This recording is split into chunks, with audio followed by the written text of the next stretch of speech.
Welcome to the Simplify Your Life podcast, where we talk about how to create a life you won't need an escape from. I'm Coach Simona, author of the book 111 Ways to Simplify Your Life, and I'm glad you decided to tune in.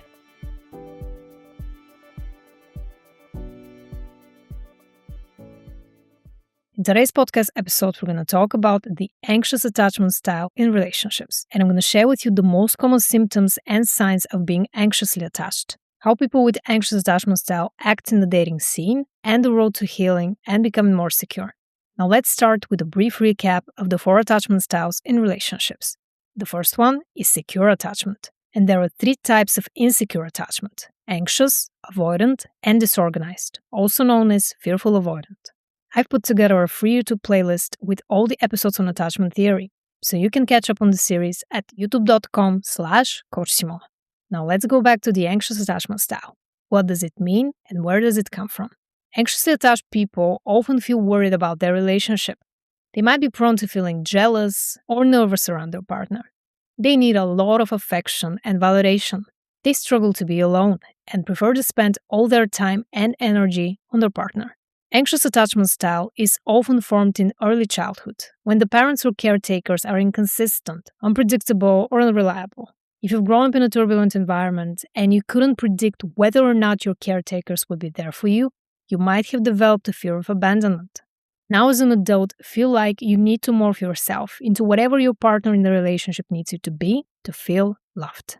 Now let's discuss the potential symptoms of having an anxious attachment style in relationships. If you get worried when your partner doesn't reply to your texts, or you get easily agitated when they don't pay enough attention to you, then you might be dealing with an anxious attachment style. Another symptom of being anxiously attached is not knowing how to regulate your emotions, especially when it pertains to your partner. One more common symptom of an anxiously attached individual is being too preoccupied with your relationship to the point of neglecting your own needs. You may become obsessed with your partner instead of thinking about your career, your friends, or your personal interests. It's common to lose yourself in the relationship and become one with that person. Here are some signs of having an anxious attachment style.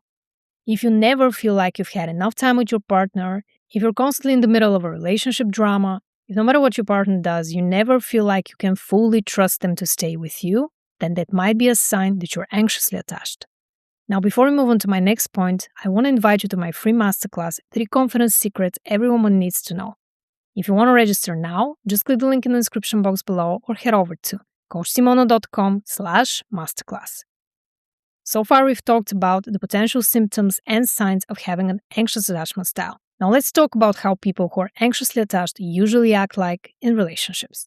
Depending on the relationship, anxiously attached people can act very differently. If the relationship is with another insecurely attached person, they will be more likely to feel this strong urge to do more, be more, obsess more, and it would never feel enough, especially if the other person starts ignoring them or needs more distance.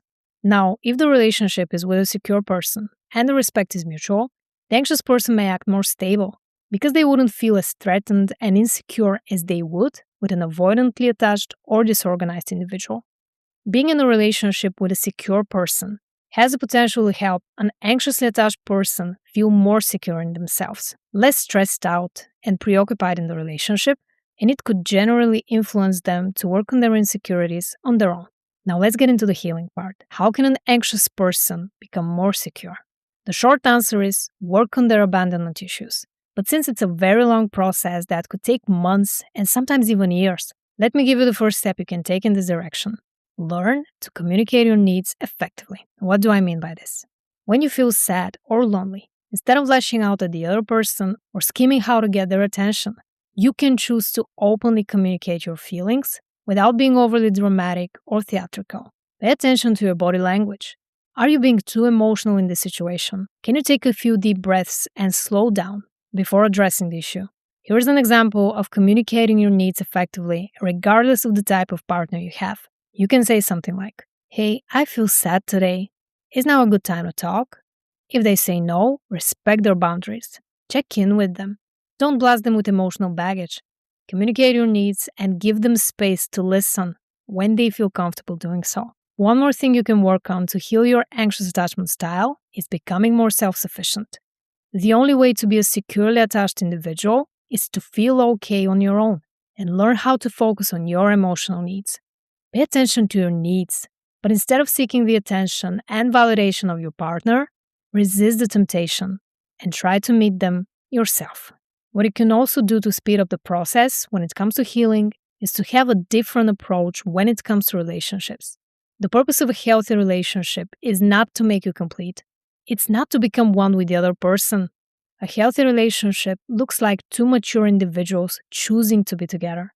Not two halves that come together to feel whole, but two people who already feel self-sufficient and happy with themselves and decide to share this amazing journey called life. One more important note to all my anxiously attached people out there.